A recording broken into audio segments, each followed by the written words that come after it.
to the Navy. I was with a program called the Polaris program in the U.S. Navy, and we tracked one of the things we analyzed was the randomness of the boats in the ocean, in the Pacific Ocean.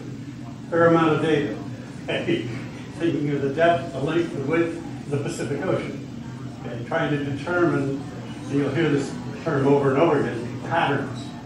Did somebody always drive to the left when they left the port? Did they dwell on it too long? So a lot of what I'm doing is trying to identify patterns. These are patterns of users using our system. What sort of behavior, performance levels are they historically doing, and what is varying as they're going along? Are they getting better or getting worse? I can't emphasize this enough. We are focused on applying the best artificial intelligence tools out there.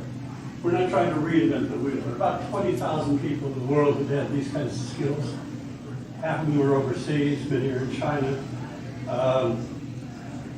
5 employers in the United States probably employ 70% of them.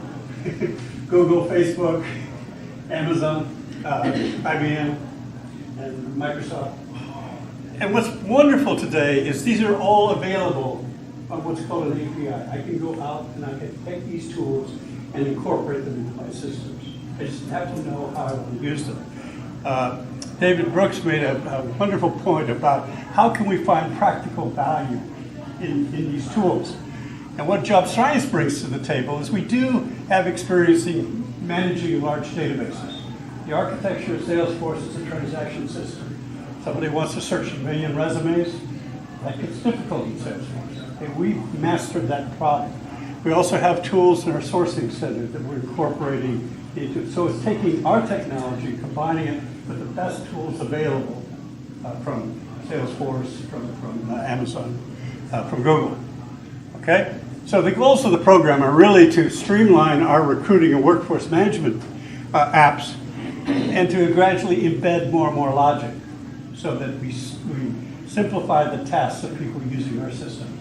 Okay? Allow them to spend more time building relationships with applicants and employers that they're serving. Okay?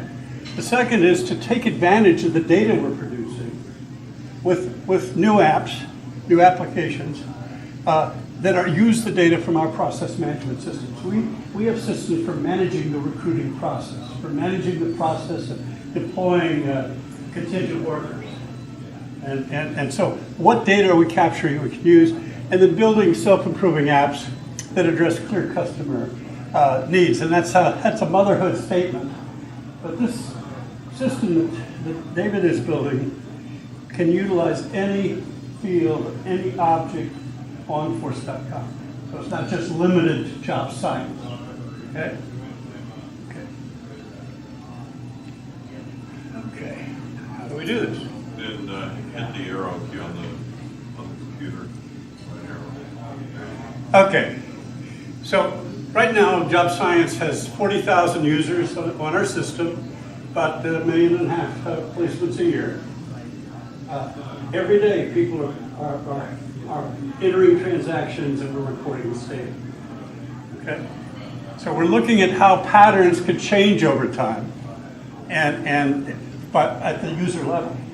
And then we're aggregating the user level at the team level, at the business unit level, at the branch level, right up to the enterprise level. So that if you say, gee, I want to grow 15% next year, well, what's happening at my user level, in my operations? Do I have a chance of achieving that or not?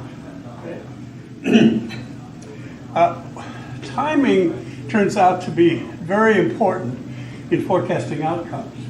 You have rates at which you acquire new customers, and rates at which they place job orders, and rates at which you fill those job orders with placements. Okay?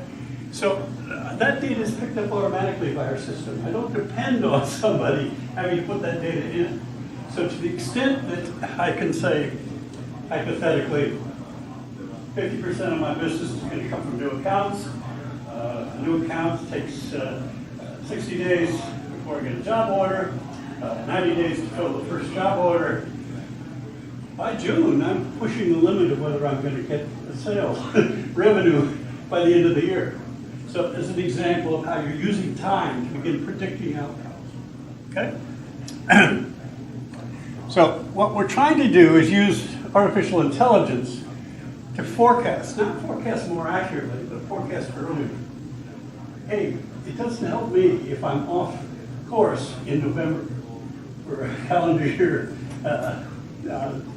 success, but it will help me if I know in April or May where I can take corrective action. So we're trying to use artificial intelligence to do this earlier and earlier, okay? The other thing we're trying to do is to recommend courses with the highest probable return.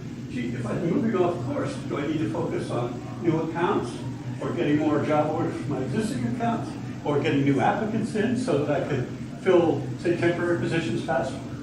Where do I have the greatest success, and what would you recommend? By the way, there's a wonderful technology that Salesforce has on Einstein called Discovery, which is doing this, making recommendations so that the user has some guidance. They may say, no, I know my business better than you do. Thank you very much. But we're going to provide more and more guidance with these systems. And, and finally, what we're doing is aggregating the user performance at the team, branch, business unit, and enterprise level. Okay? So, so the objectives of the program are to deliver some major new applications that apply artificial intelligence to data that we are picking up in our operating processes. To extend this technology to any field on any Force.com object, so it has much broader. One of the things, I have a group of 8 companies right now. I started with 12 and I'm losing. Actually, I think maybe 7 now, but he went out and said, we built a series of what are called key performance indicators, OKRs, objectives, key results, and said, and they all were focused on recruiting. And the feedback I got is, hey, I have a more complex business than just recruiting. I have a business development function. I have a management of temporary workers. They wanted KPIs in each of those areas. So you're seeing some staffing agencies moving into professional services, okay? So we can begin saying, okay, let's take Financial Force PSA system and draw data from that. Let's take another system, Sales Cloud through Salesforce, draw on that data and tie key performance indicators to them. Okay, so we're extending the technology across Salesforce, anything on Salesforce, and we're providing a new generation of planning and process control dashboards. Right now it's visual, but it's really some of the things you've been hearing about audio input. Imagine somebody driving to give a sales pitch to a staffing agency, and right before you walk in the door, they tell you which applicants they have that fit that position that they want to fill, and using it as a sales tool and getting that information audio by sound as you're driving your car. Okay?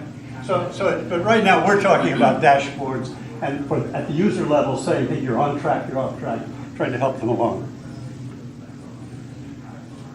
Okay, so what kind of data are we talking about?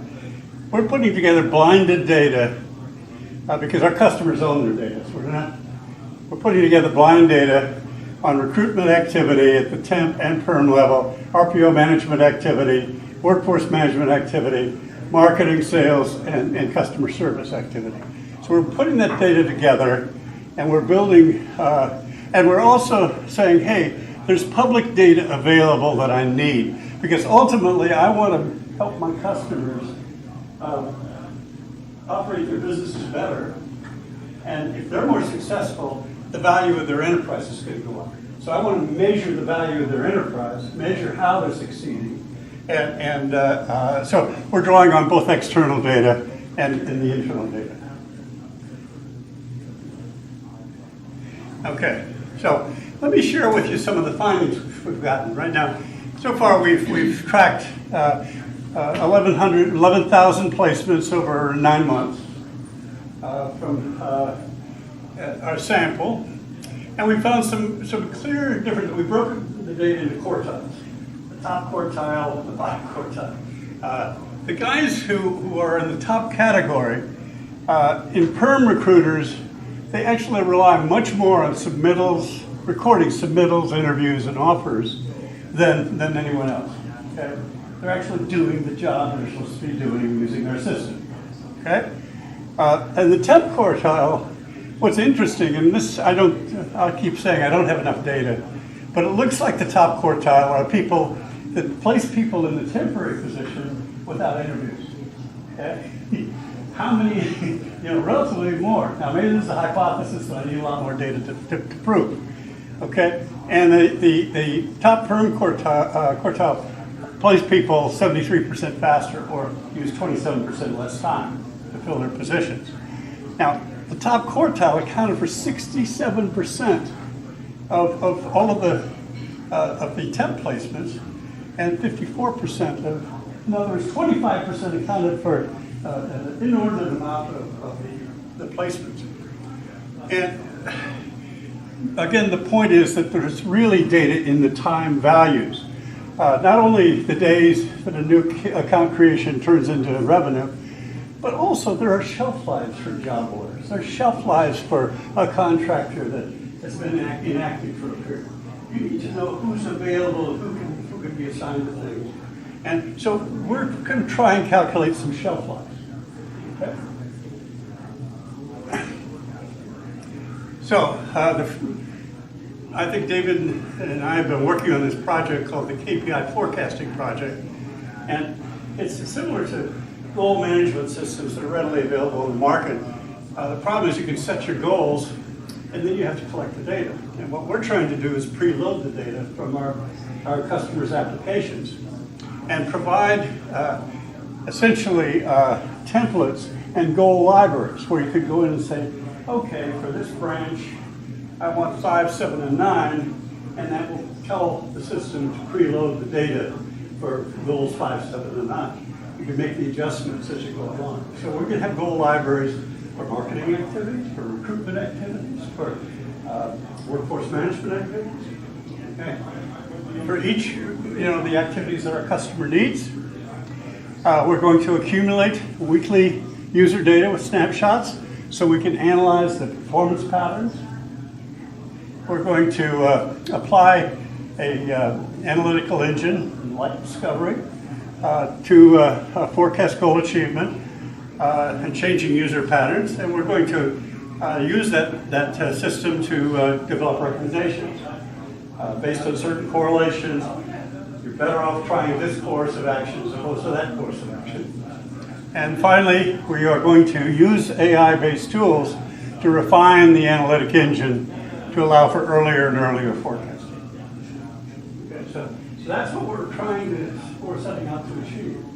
And again, we have the benefit of massive amounts of data, and to the extent that we can analyze it blindly and then say, gee, you look like a third quartile performer, here's what we would recommend to get you up to the top quartile performer. Okay? And guide our customers to success. That's what we're hoping to come. Okay.